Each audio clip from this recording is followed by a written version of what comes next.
Good morning guys, and welcome back to the channel, and welcome to Advantage Cars here in Hailsham.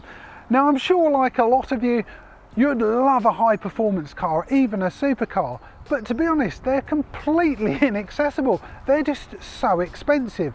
When you've got to go out and spend 150 or even 200,000 pounds on a car, my bank balance certainly says no. But there is an option. You could look at a second-hand car, and that's what I'm doing here at Advantage today. This car here, to give it its full name, I need to take a deep breath. It's an Audi R8 V10 Spyder Quattro. And relax. This car is supposed to be an everyday supercar. Just from the outside, I think it looks fantastic. But we're going to have a look around the outside, talk about performance, have a look on the inside. But more importantly, and the thing I'm looking forward to, is taking this out on the road. So let's start off by having a look around the styling of this car.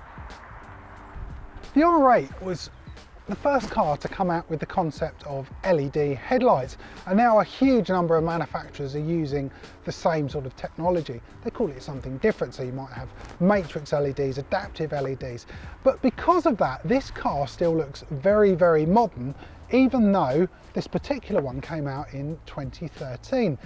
Now it's a facelift one, so there are some subtle styling differences. On either side of the car we've got these black inlets with horizontal bars going across, and in the middle we've also got an air intake. Now it did surprise me the fact there's air intakes in the front. There are 3 radiators even though the engine is in the back, so the one in the middle feeds the engine coolant and the ones either side are for the air conditioning. Just from the front, I love the look of this car. It just looks so modern. We've got bulging wheel arches, creases down the side. Wow, it's just a very, very good looking car.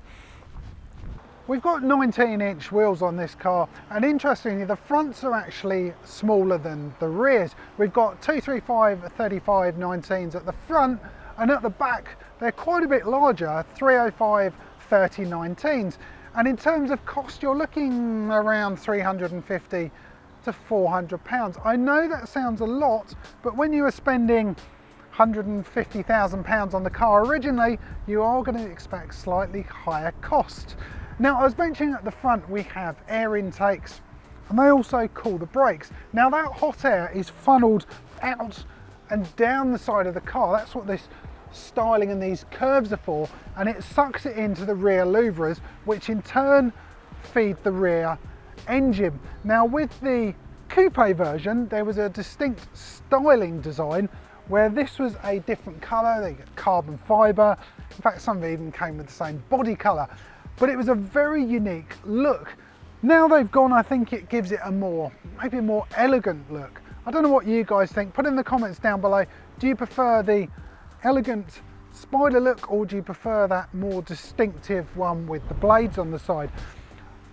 I think overall though, from the side, this is a very, very good looking car. A car of 2013, and it still stands up today. Very, very nice indeed. The engine has to be the heart and soul of this car. Underneath this hood we've got a 5.2 litre V10 putting out 518 brake horsepower, 530 newton meters of torque, and because it is naturally aspirated it should give a very, very linear power curve once we're out on the road. We've got this small wing that can be manually put up as it is. It's not too extreme, it just gives it a subtle styling to the back. Audi badge in the middle. Again we've got the LED lights, and as we saw at the front with the air intakes with the vertical or horizontal bars that ran across, we've got the same sort of styling here. Now this is something, sorry Matt Watson from Carwell, he normally does the Carwell stick of truth. I don't have any sticks, but I have a hand. You can fit your entire hand in that exhaust, and it is real. So with a V10 and a big exhaust, this thing should sound fantastic. Now the one thing which is a bit of a shame it hasn't got, with the coupe version there was a glass cover that ran over here and it meant you could see the engine, but because it is the convertible version, the roof has to be stowed somewhere, so you do miss out on that. We have got these black air intakes again, feeding that rather greedy engine. So let's hop inside, we can have a chat about what's going on in there.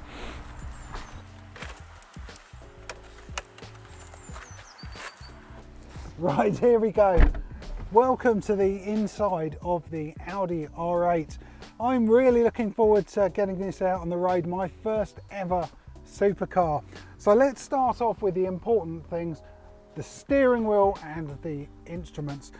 Steering wheel itself, it's a good size. We've also got a flat bottom on here, it's a race inspired. We've got the R8 badge smack bang in the middle, and because this is the automatic model, you can change manually, so you've got some paddles behind the steering wheel. In terms of instruments in front of me, this is one area when you do buy a slightly older car, you don't get the latest tech, but because they're mainly analog dials, they haven't really aged. They just still look very, very classy. So on the left we've got the rev counter that goes up to well past 8,000, so 8,500 RPM. I think peak power is made out for 8,000, so you have to push on with this engine, and I'm sure it'll be screaming and making some lovely noises out the back. On the right we've got the Speedo with a nice big V10 badge on it. In the middle we've got a small display to do with speed and fuel consumption. Let's not worry about fuel consumption. I think Audi say, I don't believe this, 21 to the gallon. I would be very surprised if you got anywhere near that. But buying a supercar, do you really worry about that? No, do not worry about that. All over the car as well, it's fantastic. We've got carbon fibre bits everywhere. So we've got some carbon fibre trim around here. We've got it down the central tunnel here. Over on the door handles, there's a plaque with R8. It's got it on there. It's just all over the place, and it gives it a really, really classy and quality feel in here. Now to the seats. They're lovely as well. I need to stop saying lovely. What are the descriptive? Comfortable. We'll go for comfortable and supportive. Got a nice checkered effect, different colour stitching on here. Now over in the centre here, this is one area again which technology has progressed so quickly. You have got a very small infotainment system. We've got a nav. Yeah, that's quite classic. Yeah, we call it a classic infotainment system. But you've got the main here, you've got radio and media. But you could probably actually swap that out for something a bit more modern, maybe an Apple CarPlay, etc. But are you going to be listening to too many sounds when you've got a V10 wailing behind you? Probably not. Now the gear selector, it's made of aluminium with an R8 in the middle. Nice and simple, just left and go into gear and then pull it back to go down a gear, forwards to go up. Got reverse, and this is the important button. We've got a sport button, so it makes it even more shouty and angry than it's going to be already. Going further back, we've got a couple of cup holders, a cigarette lighter which looks like a petrol cap, very nice. Another bit of carbon fibre over the top of the handbrake. Now, being the Spyder, you need to put the roof up and down. I'm certainly not going to put it up because the weather is gorgeous for a change, and it goes up really quickly, so fantastic. It's actually a fabric roof, so it keeps the weight down quite a bit. Although the disadvantage of a Spyder is you lose torsional rigidity. I think that's the correct way of saying it. It's about 20% less stiff than its coupe brother. But it's just a nice place to be. It feels very special. It's got the typical Audi build quality. It's not too extreme, maybe like a Lamborghini, which is completely outrageous. It does feel like a usable supercar, so let's start this up. Let's get going. I'm gonna... Ooh!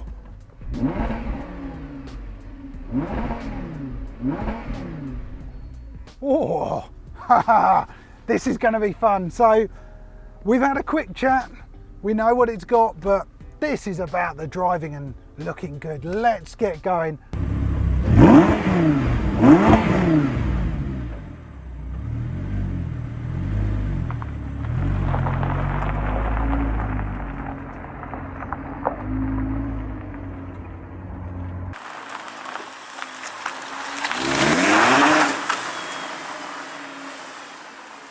We're gonna take it very easy.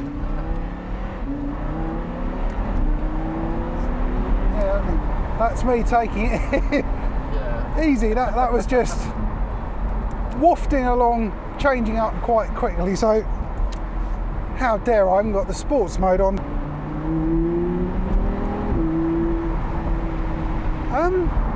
That's yeah, you can tell over 500 brake horsepower, and this is a 2013 car and it's still stupidly fast. 60's like 3.5 seconds, 190 odd mile an hour for under 50 grand. Bargain. We've got some quicker roads. Oh, those cracks that disappear on new cars though. Jeez. And we're just tickling the accelerator at the moment. We've got a nice dual carriageway bit to stretch this thing's legs probably up to second gear. There we go. So it's lovely, these seats though. I thought they would be, but this Quattro all-wheel drive should keep me in place. And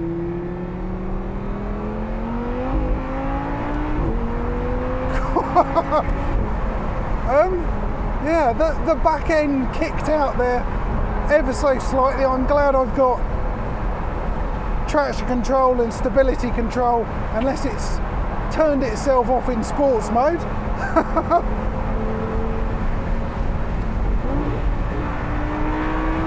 Jeez.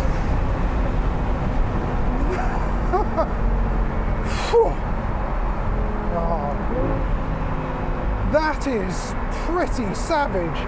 And we're only at 6,000. Will it let me drop down? No, not quite. Oh.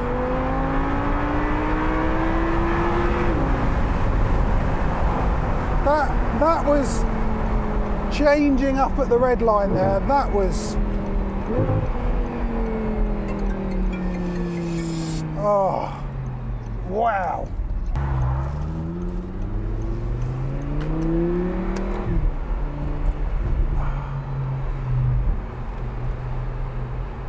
So we found some slightly more twisty roads. I think I'm going to have to be even more careful than I was before, because this thing is so powerful. It's got so much torque. It's wonderful though because it's nice and linear with a non-turbocharged engine. It just keeps on revving and revving. Thinking this as well, we've got rather clever dampers. I might get shot down in the comments that I think this has got the magnetic dampers, so firms everything up, and it's all very, very clever, gives better handling, so when you're going around a bend it can firm up one side. That in combination with the Quattro all-wheel drive, which is rather legendary, just sticks you to the road. It's impressive, very, very impressive. So some sensible things of being a Spyder with no roof, which is wonderful. We're not getting buffeted too much. There is a small window behind us which acts as a wind deflector, and then when the weather is rubbish, which inevitably it will be, you can have the roof up, lower the window, and you still get this glorious sound coming through.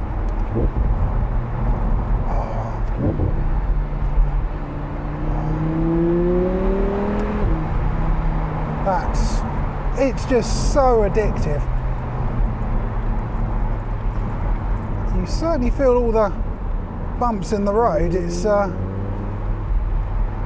relatively firm suspension. The steering is nicely weighted for when you are pushing on slower roads. It's maybe a bit heavy. It's certainly not really you can drive it around town. It's supposed to be an everyday supercar, although the boot or the frunk or whatever the thing at the front is not very big. It's 100 litres, so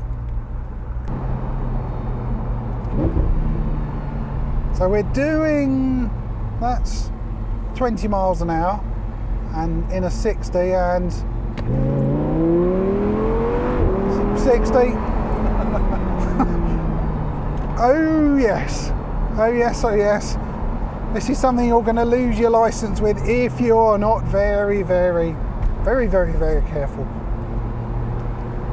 But it's put a massive smile on my face. I was a bit concerned that this thing is so fast that you'd have to be thrashing the living daylights out of the thing to have any fun, but even at lower speeds, because of the engine noise, it's just fun. It's just a very nice place to be. So unfortunately I've got to take this car back to Advantage Cars. Well, it's actually been sold. In the time I've been filming, a very lucky customer has come along and has actually bought this car. But I've really enjoyed my time with it. And for £50,000, I think this is a bargain. It's got so much performance, so much excitement, the noise, the open top motoring. It's just a wonderful experience, and a massive thank you to Advantage Cars in Howsham. If you do want a used car, head down there because they've got so many different types of vehicle. Anyway guys, I hope you've enjoyed that video. If you have, please give it a thumbs up. Comments are always welcome, and remember to click on the subscribe button. Thanks for watching.